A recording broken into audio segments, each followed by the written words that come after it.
Welcome to LSC, it's Sportstime. I'm your host, Bob Hintz. Today I have with me Dwight Vick, former football player at Hampton High School. Welcome. Welcome. Thank you for having me here. Well, I'm glad to have you here. We get a lot of different ball players in here, but I mean, you still look like you play some ball.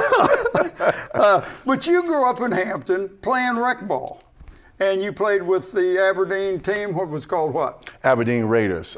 Played at Aberdeen back in the late 80s into the early 90s. I played a few years when they had Iverson down there, a.k.a. Bubba Chuck, Alex Brown, who ended up being my quarterback at Hampton High School. Right. I only played a few years down there because when I was 10 years old, I weighed what the 12-year-olds weighed. You're too big. So they moved me up to what they call juniors. It was midgets, intermediates, and juniors. Right. And they moved me up to the junior league. But I played, but at that time, surprisingly enough, what people don't realize is initially basketball was my first love. So I was not as big as I was. I was taller and slimmer. And okay. I would love basketball more. I didn't really grow up playing JV football or anything like that. So I was playing basketball for different schools. Even though you got your scholarship in football, basketball was your first love. Yeah, until I met later on Coach Smith and Coach Mann and Coach Mitchell at Hampton High, and they said your future is going to be football, and the rest was history. Right. Yeah. So, and then growing up and playing those sports, that had a lot to do with your development in athletics, but academically, did that also make you want to do better in the classroom? Oh, absolutely. I mean, my mother and father are educators. My mother is still teaching in Hampton City Schools at Lindsay Middle School, but she's taught at Hampton University, Norfolk State. She has her master's. My dad has his master's. He's working on his PhD.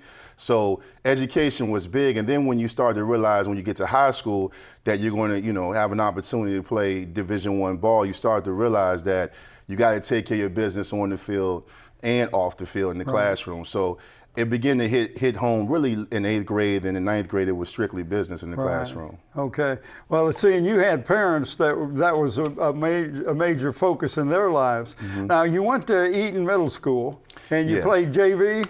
Well, at Eaton, my class was interesting because we were the first ever 6th graders to hit middle school. So I was in 6th grade looking like an 8th grader, but I was in 6th grade and I went out for the basketball team in 7th grade and I played 7th and 8th grade and we played basketball. We actually lost the championship to, I think, Fox Hill. They had a team too. So again, it was fun. We played with some guys. I played with a guy, I'm trying to think of his name. We had so many guys, Chucky Moore, who ended up going to Kickintan. I played against the Abraham brothers who were there. Both went to Kickintan, yeah. So it was a lot of guys that played. Jefferson Davis had a team, played against a guy by the name of Brett Harper, who played at Kickintan. So there was a lot of guys, that played. Of course, Iverson played, but, I don't remember him as much. He would come and go because I don't know if he was in Newport News and moving back and forth. He played a lot before he got into high school, played a lot in Newport News. Mm-hmm. Then you go to Hampton High School, and you play for two legendary coaches, Walter Brower, basketball. Talk about Walter. And Coach Brower, that experience was like. Coach Brower, at that point, I was like his Charles Oakley. I was a backup forward center. Of course, basketball wasn't my future, but I liked playing basketball. And Coach Brower, like Coach Smith, had tradition. They won a state championship with Eric Hunter and Gannon Baker, and he had Kevin Swan, and they also were a runner-up a few times. So at that particular time, playing for Coach Brower was great. Just being a part of his program and seeing how, he always wanted to win, not just district, but our goal, just like in football, was state championships. So, of course, I played with, to me, one of the best basketball players ever played in the state of Virginia, Damon Baker, who, what people don't realize is, Iverson was great, but Damon at that time led the district in scoring, I think, at 30, 31 points a game. And I saw in the Christmas tournament, he scored 51 points against Denby, and he was 19 or 20 from the field. So, and the only shot he missed was when he got fouled. So to see that from the bench was amazing, and Damon it was great to play. We had a great team that year. I really feel like we would have won state. And if you think about it, those games were so big back then. We played Bethel, who did win state 4 times. We beat them twice, and they beat us twice. And the games got so big, they moved one to the Hampton Coliseum, and they moved one to Hampton University's Holland Hall Gym. Right. So you're talking about big-time basketball in high school. Well, and you're talking about if you're not there early, you don't get in either. No. and really, you know, the district itself, I mean, Aaron Brooks was playing at Ferguson. They had a guy we called B2, and they had Alonzo Darden, Antoine Smith. Kigatan had Brett Harper, Morocco Brown, the Abraham brothers, Narcilio, I think I'm saying his name right, Marseille, yeah. and Macy Brooks and Spider. You know, some of these are nicknames, but still, it was the basketball that back then was so rich, and there was at least 8 to 10 teams that could win state if they could just get out the peninsula. If they get out of the peninsula district, right. Yeah. So, and then you played for Mike Smith. Yes. And Danny Mitchell. Yes. And Albus Mann. Yes. Talk about that experience. You know, even though I'm now an old man, I still have so much respect for Coach Mitchell, Coach Smith, and Coach Mann. I remember when I met them in 8th grade and I got 9th grade, and they told me, son, your future's in football. You need to put that basketball down. But Coach Mitchell coached me on offense and defense, and he taught me so much about toughness and about, you know, just understanding the game of football. And Coach Smith was unique because, I mean, back then, we watched so much tape. People don't realize how prepared we were in the games we played in. Right. We spent time throughout the week, not just practicing, but we would watch film, practice, and then in the practice, we're watching film as well. So those guys were so unique in teaching us the game of life and football. And Coach Mitchell would really push me. You know, every time I thought I was the biggest lineman and the toughest in the district or even in the region, he would humble me. But I love playing for him. And Coach Mann, you know, he had, people don't realize because he has a football personality on the field and a teacher off the field, but he was so intense in practice, and him and Coach Mitchell, you know, there's really a great team, and you can tell Hampton's always going to be good while they're there because, like Virginia Tech, their staff has been together for at least 25, 30 years. And see, to me, that makes a big difference, in especially in high school. You don't have to teach the new coach coming in what your philosophy is and what you need him to do.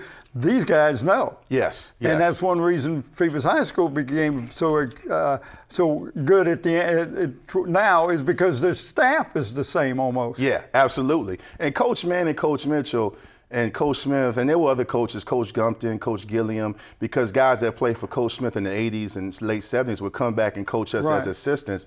They just pushed us, and they knew how to coach us and prepare us for big games. And we just knew what the team was running during the game. And just the camaraderie and the consistency among the staff really taught us about being together and having a unified approach. Okay. Now, you graduated 17, and you said to your mama, what? Well, I told my mom, to this day we talk about it.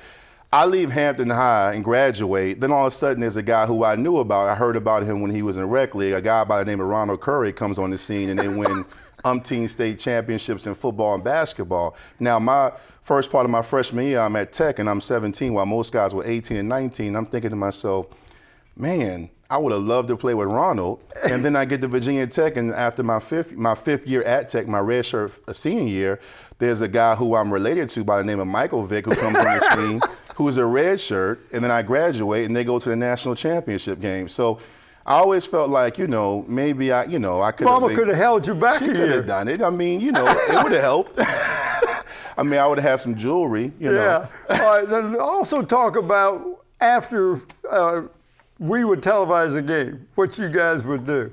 In the 90s, you know, Channel 5, what it used to be now, 47 and 48, but Channel 5, you know, everybody in Hampton that played football, basketball, and even some volleyball track meets, if y'all could get to them baseball games, always wanted to see themselves on TV. Right. And I would always say, hey, Mom, back then it was the VCR tapes. You know, I was like, can you please record this game? I think it's coming on at 7. And, you know, for us back then, especially even though Coach Smith pushed watching film and watching tape, I would make sure we got those games recorded. And, you know, Bob Hintz and Tim Cole, you guys were like, you know, our Brent Musburger and Kurt Herbstreit. You know? So, you know, we really loved playing for you guys. I still felt like I was owed a couple of play of the games, but when you play with guys like Myron Newsom and Sean Hamlet, it's always difficult because— Well, we did talk about you. Yeah, I got some shine, but it was one of those things where, you know, some of the guys being at Hampton High School, like it is at Phoebus and Bethel, you play with so many great players. But Channel 5 was just,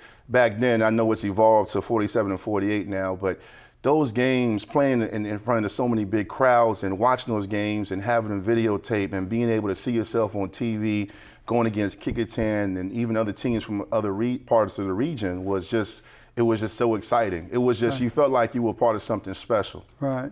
Well, you were special because you were playing ball in Hampton, and for some reason, Hampton has so many great kids to come through that excel in athletics. Some of them go on to college, some of them don't. They still end up doing well in other aspects of the thing. But why do you think it is we have so many great athletes in this area? Do you think it's through the coaches from the rec league, or? I just think it's just a tradition and dynasty. I mean, the Hampton Roads Tidewater area is unique, and even the Peninsula District area is unique because we're not big as some of the other metropolitan areas, but yet the sense of urgency to become special and become great is so important to these kids. And even when I was in middle school and high school, we knew about James Wilson and Eric Hunter and Rodney Riddick and guys that played at the other high schools, Kickingham and Phoebus, and you wanted to be a part of those games, those battles, even across the water with Aaron Sparrow over at Wilson. Right.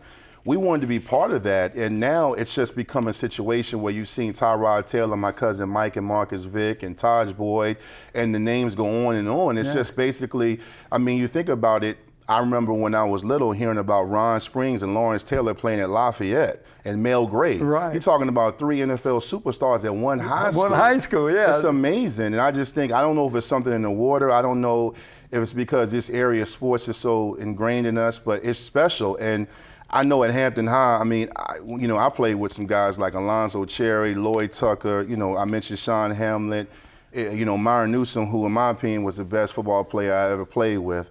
And it was just special. And it's just, now you come back home and you see guys, and the tradition continues over at Phoebus, and Hampton High still wins. And, Myron has a son who's special. Right.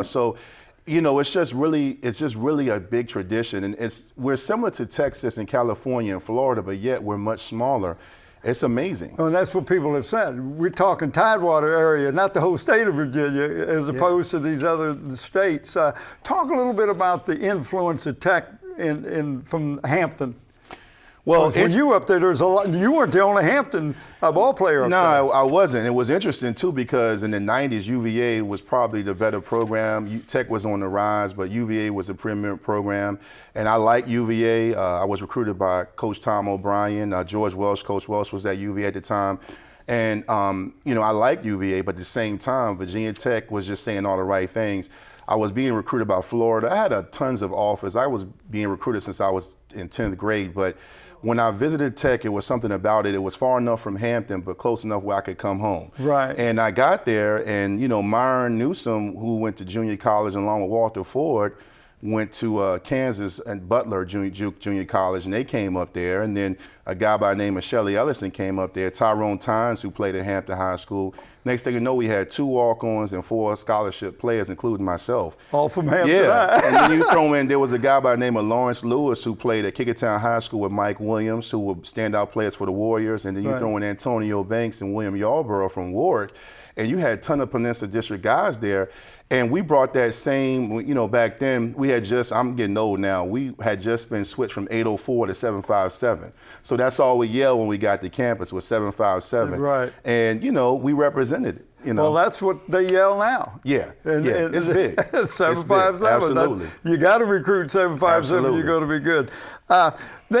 You were up there for 5 years, redshirt 1 year, and ended up with 2 degrees. Yeah. Well, again, my mom told me at 14, you're going to get out of here at 18. You're either going to go do something or you're going to go to college. So there was no option but to do something. And again, my mother and father were big on education. And, I got to Virginia Tech, and being a student athlete, there's a perception that, football players are there just to go to the NFL. But I've always wanted to prove people wrong, and getting 2 degrees showed that I was serious. And it wasn't, I wasn't majoring in popcorn management. This was real degrees, sociology and family child development. So it was really a lot of hard work. I got a lot of hours in, but I actually stayed up there every summer. So, that's how I was able to get a 2nd degree. Okay. Yeah. All right. Now, you graduate. And you try out for the Baltimore Ravens. Yeah. Well, everybody's dream, once you get the D1 ball or D1 AA or whatever, you want to go and see how you, pair against the big boys in the NFL. Right. And, I remember the week of the NFL draft, the trainer Mike Goforth at Virginia Tech said the Patriots called and they were interested in me. And, of course, My head got bigger than Blacksburg, but I was really excited, and I thought I was going to get drafted. But the draft is a funny thing. You never know. I think they ended up taking a guy that came out with me from Boston College named Damian Woody, who went to Boston College and went to the Patriots. And again, they moved on. I may have been low on their board. Ended up going to the Baltimore Ravens as a free agent, where my ex-teammate Cornell Brown was there. And I went there, participated in minicamp, and then Ozzie Newsome, the GM, told me it was a numbers thing. They had to let me go. So then I came back home and ended up playing arena ball for the first ever team, the Norfolk Nighthawks, which my agent at the time told me it would be good just to play some form of football. So I played with the Nighthawks, and we had guys like Tony Morrison, who was a big-time athlete out of Indian River, and Jay Clark from Norcom, and Kenny McDaniel from Norfolk State, Jonathan Dean from Bethel, who played the same year as I did in high school. So that was great to come home. And then I left Norfolk after the season was over, tried out for a couple of more NFL teams, sent my tape to the Detroit Lions. But at that point, you know, I had my 2 degrees, and I said, you know what? It's been great. It's time to move on. And I went on. And you did. Yeah. But you didn't go back to Tech. You went to Liberty University. Then she went back to Liberty and got 2 master's degrees. You're not the guy just going to get one of anything. You get 2. Yeah, just one wife. Okay. We'll make sure we get that in. But I'm talking, most people just hope to get a degree. Yeah. You get 2 degrees, and then you go get 2 master's degrees. Yeah, and you know, and it was not easy. It was hard work. I mean, I got a 1 master's in marriage and family therapy, and another master's in human services with a specialization in family therapy. So I feel like I can help everybody but myself.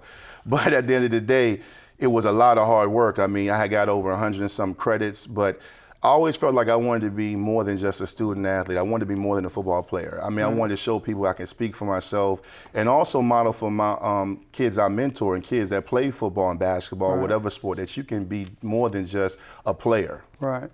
All right, let's talk a little bit about the college prep world. Yeah. This is your baby. This is your business. I'm very proud of this company because College Prep World embodies my last 15 years of my life that got me from Hampton High School to Virginia Tech. It's the principles my parents taught me about education and about basically looking beyond the surface of just being content with complacency and being an athlete. You know, we basically, my company is based out of the DC area, but we also do work down here and in Richmond and North Carolina. We help kids prepare for college. We do financial aid seminars, and if you don't want to go to college, we help with career development. We do university tours. We do mentoring, life skill workshops, football, sports camps, health and fitness. We have a website, www.collegeprepworld.com. But it's not just about helping kids, it's about empowering families and youth and looking more than just being in a class. You know, we teach kids how to interview. We coach them on, look, if you want to be better, you want to be great, sit in the front of the class. Just don't sit on the back and tap on your desk and write rhymes. Don't just do just enough. Go beyond the expectations, you know. So we're doing a lot of things. We have a talent show coming up in the Northern Virginia area. We have a big football camp we're going to be doing. We also have symposiums where we have panels come out and we do workshops with parents and students about basically, you know, if you want to go to college or if you want to go to culinary arts school or you want to go to a community college, we teach them about the options they have. Right. Just being a resource and a support to the school systems across the state. All right, we're going to wrap this up, but you've basically answered everything. But if you're talking to young kids and tell me what you would say to them about the importance of getting that degree, whether it's through high school, college, whatever, and how sports can help you attain that degree. Well, it's important. You know, I've named some people, you know, and there's guys I always forget because there's so many, like Robin Hunt from Mitchville and Aaron Brooks, all these guys that played, in my cousin Michael and Marcus, and even the guys I played against at the University of Miami and Clemson and all these schools. But the reality is for every guy named, for every Allen Iverson or Ronald Curry or Michael Vick or Tyrod Taylor, there's tons of guys that could be in that same position. But if you wait for somebody to tell you to do it, if you wait for someone to give it to you, it's not going to work. And the opportunity I had by taking care of my requirements in middle school and high school put me in a position now, not only do I have my own company, but I also write a column for Rivals because I know how to write and I improve my reading. You know, I have a radio show I do that's based out of Southwest Virginia. The opportunities and network you create by going to college or using your gift, whether it's art, if you can draw, you can go to art school. but you just don't want to settle on being a football or basketball player or a track runner. You got to start planning right now. We tell kids in 7th and 6th, 8th grade, look at what you want to do and start writing down what schools or what you want to be right now. Put it on your refrigerator. That's one thing I learned from Coach Mitchell and Coach Mann and Coach Brower, all those coaches. Put your goals around the house. Don't just talk about it, do it, make it happen. Find out the networks in your community right now that can help you be successful, and then you'll also be a legend in your own right. Very good, appreciate it. Yeah. Thank you for tuning in to LSC and Sports Time. I want to thank our special guest, Dwight Vick. I'm your host, Bob Hintz. Until next time.